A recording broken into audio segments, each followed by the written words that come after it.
Yo, peace and welcome to the Boom Bap Kingdom. We're here and we're super chilling, and I hope you guys are chilling too. This is a pseudo unboxing, but before I get into what's in the box, I just want to talk about something really fast because it will make a lot of sense and it will bring a lot of things together. If you notice in music, and this is not only hip hop, i.e. boom bap, this is also occurring in other genres of music.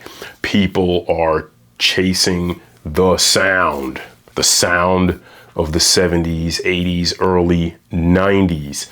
When we say these things, obviously we are referring to analog recording, that analog sound. Everybody talks about analog, the analog circuitry and the warmth and the saturation, etc., etc. There are ways to achieve this. Some people achieve this with plugins, but back in the days, there were no plugins. You had hardware to perform these tasks. In our case, the case of the boom bap producer, beat maker, our case is a little different because you had a 12-bit sampler, most likely 1200 MPC 60, and then you were connected to an analog board. You're going through analog preamps, you're hitting analog compressors, EQ. But what a lot of people don't talk about is the record medium, which obviously was tape. So in those days, you were hitting either a 1-inch or 2-inch multi-track reel to reel. When we get into mixing down the song today, we primarily do this in the digital world.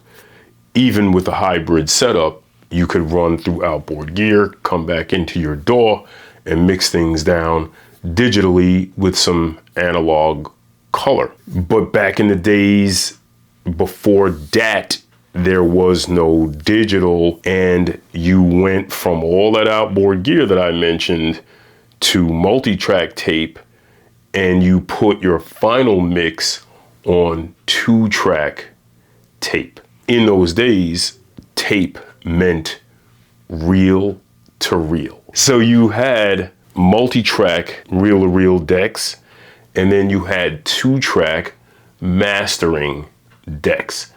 And that's where your final stereo mix lived. And then that went off to the mastering house. And then they did their mastering. And from the master, that went off to the pressing plant, and your units got pressed from there. So with that said, I picked up a 2-track mastering reel to reel from Tascam. Let's open it up. It was double boxed. I have not taken it out the box yet. I've had it for a few days, fully refurbished, and it looks amazing. It was packed very well, double boxed, super wrapped. I hope you guys can see. Okay, and I'm removing it from the second box for the first time. I wanted to do this with you guys. Woo, a chunky boy. The Tascam 32. It's a mastering 2-track reel to reel. So let's put her down. We're gonna remove this stuff here. Here we have a Tascam 32 mastering deck, reel to reel. This works off 1/4-inch tape. I picked up some RTM SM911 out of the factory. These were configured for Ampex 456, and the Ampex 456 was the standard tape in those days. You also had BASF, that formula. Reel-to-reel tape works on formulas. You had Ampex formula and BASF or BASF.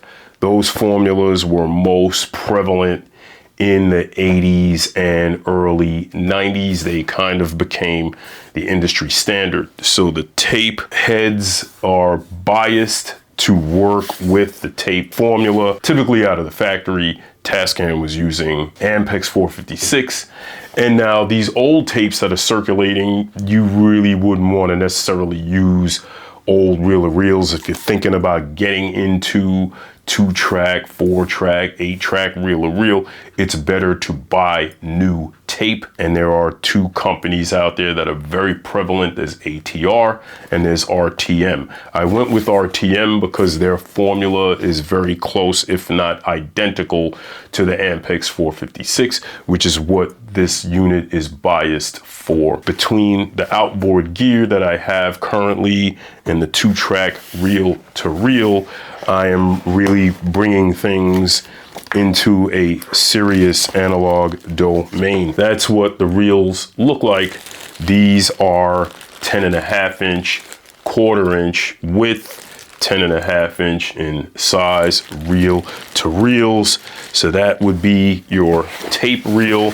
And then I bought a couple take-up reels as well. So the take-up reel obviously is on that side, and then your actual tape reel will be on that side. You just remove the nab hub adapters, slap the tape on. But why did I get one of these? Why would I invest in one of these?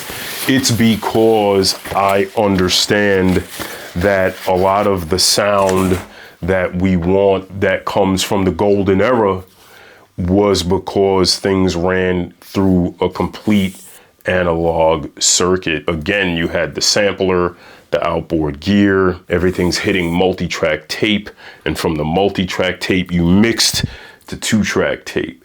And for me, I am going to be mixing to 2-track and mastering to 2-track tape, and then flying that back into my DAW to do any finishing touches, export into a WAV file, etc. I'll be sound designing with this. I'll be mixing and mastering. What's dope about this unit and what makes a mastering deck more of a mastering deck as opposed to an audio file or just a entertainment deck is the tape speeds. So this deck is capable of 7.5 inches per second and 15 inches per second, 15 being the industry standard for mastering to tape. 7.5 will give you that low end bump and more saturation. That's really great for sound design or maybe recording tracks to it, but then mastering your final mix, that is 15 inches per second. And then some of those super duper expensive decks